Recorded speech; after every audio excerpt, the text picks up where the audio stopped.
The world began with several primordial beings. First came chaos, then Gaia, earth, and finally Eros, love. From Gaia there came Uranus, heaven, who both created the Titans. Uranus disliked his children and locked them deep within the earth. Gaia, sick of having her children imprisoned, made a great sickle that she gave to her son Cronus. Cronus hid until Uranus came to lie with his mother, then leapt out and sliced off his father's genitals, which fell into the sea. Cronus proceeded to release his fellow Titans from prison, and so the Age of the Titans began. Cronus married the Titan Rhea, who gave birth to most of the major gods. Cronus, scared by a prophecy that his children would take his power, imprisoned them as soon as they were born, swallowing them whole. Rhea pleaded to Gaia for help, who, taking pity, hid Zeus after he was born on Mount Ida in Crete. When Cronus came to eat his son, Rhea fed him a stone instead, tricking the Titan. Gaia raised Zeus until he was strong enough to take on his father. The two fought, and upon defeat, Cronus was forced to release Zeus's siblings, starting the war between the gods and the Titans. The war lasted 12 years until Zeus freed the Cyclopses and the 100-headed giants whom Cronus had imprisoned. The Cyclopses gifted Zeus his famous thunderbolt, Poseidon his trident, and Hades a hat of darkness, tipping the balance of battle. The Titans, defeated, were thrown into Tartarus, a prison deep within the underworld, and so started the reign of the gods. Zeus, Poseidon, and Hades decided to share power, drawing lots to decide what they would rule over. Zeus got the sky, Poseidon the seas, and Hades the dead. Zeus, king of the gods, ruled from his throne on Mount Olympus, home of the immortals, often using his symbols of the thunderbolt and eagle to warn or encourage mortals. Zeus was responsible for all weather changes, from lightning to snow, depending on his mood. He was also protector of the home and strangers, meaning being a bad host could land you in deep trouble. Zeus married his sister Hera, who birthed the gods Ares and Hephaestus. Zeus was also infamous for his many affairs with other goddesses, from which Athena, Hermes, Apollo, Artemis, and Persephone came. He also engaged in many affairs with mortal women, where he created the god Dionysus, and many heroes like Perseus and Hercules, most of whom experienced the wrath of a jealous Hera. Poseidon, one of the most powerful gods, ruled the sea, created earthquakes, and was the god of horses, much prized in ancient society. He had a palace on Mount Olympus, but an even more magnificent one under the sea, where he spent most of his time. Sailors would have to pray to Poseidon and offer sufficient sacrifice, otherwise risk a painful death at sea. It was very unwise to cross Poseidon, as he held a grudge and could deal out very harsh punishments. In the story of Theseus and the Minotaur, King Minos rules over the island of Crete. Every year he sacrificed his best bull to Poseidon. One year he withheld his favourite bull, a huge white animal. Poseidon noticed, but instead of punishing Minos directly, he decided to target his wife. He made her fall in love with the bull, which eventually led to the birth of the half-man, half-bull creature called the Minotaur. Hades, the oldest of the brothers, ruled over the underworld where the spirits of the dead resided. He shared his throne with his wife, Persephone, and the two were considered to be gods of fertility. The underworld had several guardians and trials, making it difficult for the dead and near impossible for the living to enter. The gates lay past the deadly river Styx. The only way to enter was to get passage from the ferryman, Charon. Charon required payment, and this is the reason why Greek burials included placing coins on the eyes of the deceased. If the soul could not afford to enter, then they were fated to wait on the shores of the Styx forever. Past Charon lay Cerberus, the fabled three-headed dog who guards the gates of the underworld. Ultimately, the soul will reach the three judges of the underworld who decide where it should go. They can choose Elysium, the fields of Asphodel, or Tartarus. Elysium is akin to heaven, a peaceful place where the souls of heroes, demigods, and especially good mortals reside. The Asphodel Meadows is the place for ordinary folk who did not achieve anything notable in life, good or evil. Tartarus is very similar to Hell, and contains not only the Titans, but also criminals who upset the gods, who are tortured for eternity. Hera, sister and wife of Zeus and queen of the gods, was the protector of marriage and women. She was deeply respected in Greek society. She was one of the most vengeful and spiteful gods, punishing women who lay with her husband and any subsequent children. When Leto was pregnant with Apollo and Artemis, Hera stopped her giving birth. She kept Io, another of Zeus's mistresses, as a Hephaia, and had her guarded by the hundred-eyed monster Argos. A famous tale of her jealous vengeance is the story of Hercules. Hercules was an illegitimate child of Zeus. Hera sent serpents to kill the future hero when he was just a child, but the demigod crushed the creatures with his bare hands. She later drove him to madness, making him kill his wife and children, the event that sent him on his 12 labours. Athena, goddess of wisdom and war, the child of Zeus and Metis, was not born in a conventional way.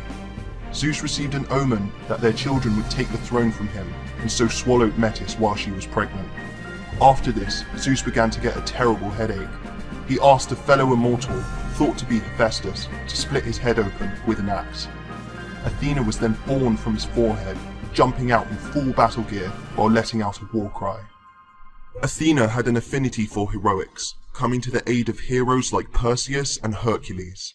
Her favourite was Odysseus, who she worked hard to keep safe so he could return to his homeland. Athena was highly revered in Athens, which was named after her. She competed with Poseidon for the city, both of whom attempted to give it the best gift. Poseidon struck the ground with his trident, making a stream of water rise up. Athena kicked the earth and caused the first olive tree to emerge. The gods deemed Athena victorious, and the city took her name. Athena was also one of the sacred virgin goddesses, and so in her honour, the temple built on the Acropolis in Athens was named the Parthenon, which comes from Parthenos, meaning the virgin. Ares was the bloodthirsty and cruel god of war. Neither god nor mortal particularly liked Ares. The warfare he represents is not honourable nor heroic, but rather the primal rage and bloodshed of the battlefield. Ares had a relationship with the goddess Aphrodite, who was married to the god Hephaestus. The two would sleep together whenever her husband was away. When Hephaestus found out, he made an invisible net and hung it over his bed, and told his wife he was going away. He hid, and as soon as Ares and Aphrodite got into bed together, they were trapped in the net and unable to move. Hephaestus called upon all the gods, inviting them to see the two naked immortals trapped in the net. Laughter burst out everywhere, and it was only due to the intervention of Poseidon that they were released. Aphrodite was the goddess of beauty and love, responsible for sexual attraction in both mortal and immortal alike, often using her powers for her own amusement. Accounts of her birth vary, with her either being born from the genitals of Uranus or as another illegitimate child of Zeus. Aphrodite had a pivotal role in the Trojan War when Prince Paris of Troy was tasked with giving an apple to the fairest goddess, Hera, Athena, or Aphrodite, each promising him something different in return.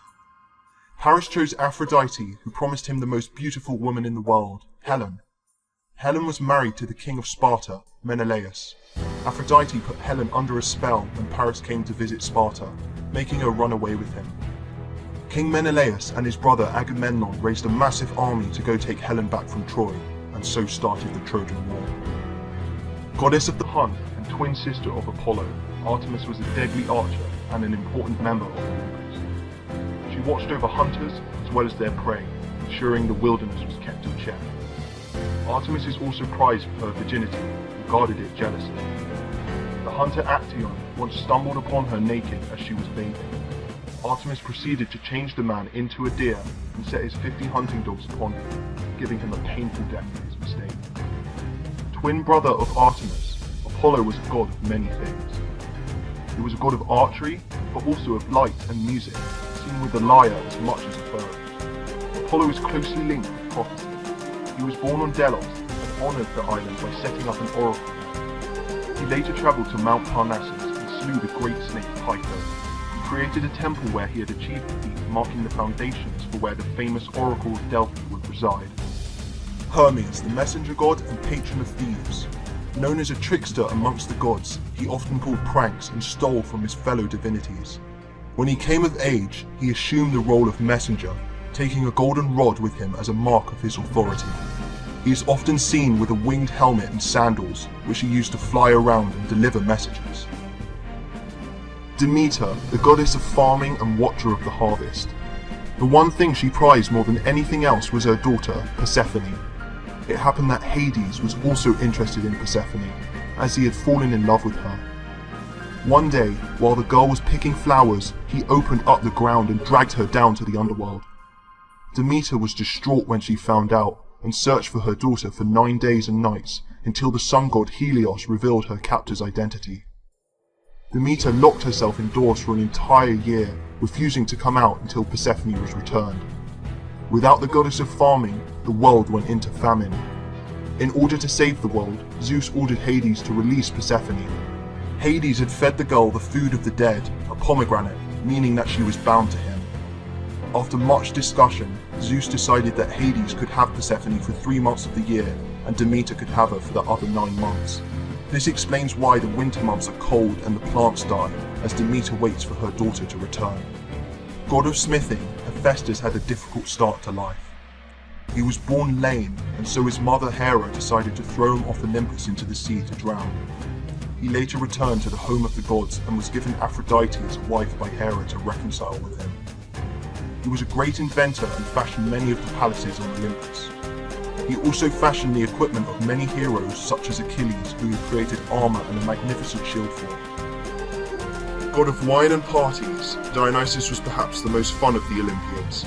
Frenzied women called Maenads and half-goat men called satyrs followed him. He had a huge cult following in Greece, where his followers would participate in mass drinking and the orgies his mythological companions were so well known for. The Greek gods represent humanity at its best and worst. From the violent and destructive Ares to the beautiful and seductive Aphrodite, Greek mythology demonstrates the epic power struggle between parents and children in an endless quest to gain control over the world.